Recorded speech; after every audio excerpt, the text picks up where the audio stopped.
Hello bachcho, let's see the question. Which of the following has been developed by India? Lysine and tryptophan rich varieties of maize. Option B high protein variety of wheat. या फिर option C iron fortified variety of rice. या फिर option D all of the above.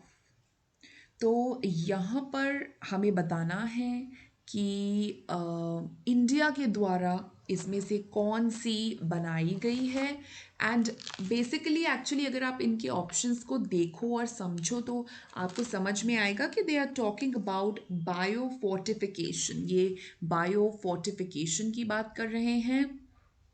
तो मैं एक बार यहाँ पे लिख देती हूँ। बायो फोर्टिफिकेशन का कॉन्सेप्ट है ये। सो बायोफोर्टिफिकेशन में क्या होता है बच्चों? Biofortification is the breeding crops with higher level of vitamins and minerals और higher protein and healthier fats। ठीक है, तो मैं आपको तोड़ तोड़ के बताती हूँ इसमें क्या हो रहा है कि बेसिकली इसका जो न्यूट्रिशनल कंटेंट है ना, हम वो इंक्रीज करेंगे। That is our objective. तो हमारा ऑब्जेक्टिव यहाँ पर क्या क्या होता है बच्चों? ऑब्जेक्टिव हमारा रहता है कि या तो हम जो हमारे प्लांट्स हैं उनकी प्रोटीन क्वालिटी या कंटेंट को हम इंक्रीज़ करेंगे। Protein content and quality we want to increase. या फिर हम ऑयल की जो कंटेंट एंड क्वालिटी है उसको हम इंक्रीज़ करेंगे। या फिर वाइटामिन्स की जो कंटेंट और क्वालिटी है उसको इंक्रीज़ करेंगे। या फिर हम माइक्रो न्यूट्रिएंट और मिनरल की जो, एक सेकेंड गलत हो गया, MIC micro nutrient and mineral का जो कंटेंट है उसको हम करेंगे इंक्रीज। ठीक है। सो बेसिकली बायोफोर्टिफिकेशन में क्या होता है कि खाना जैसे बहुत जगह अवेलेबल भी होता है लेकिन सारे मिनरल्स हमें नहीं मिल पा रहे, तो एक हिडन हंगर टाइप का सिचुएशन क्रिएट हो जाता है वहाँ पर। ठीक है।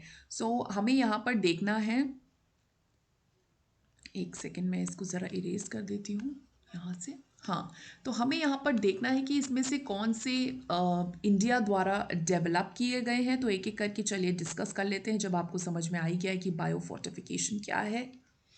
तो पहला दिया हुआ है lysine and tryptophan rich varieties of मेज। ये बिल्कुल बिल्कुल सही है। सो इन द ईयर 2000, सो 2000 के साल में जो मेज हाइब्रिड्स बनाए गए थे जिनको कि हम QPM कहते हैं, इनका फुल फॉर्म रहता है क्वालिटी प्रोटीन मेज।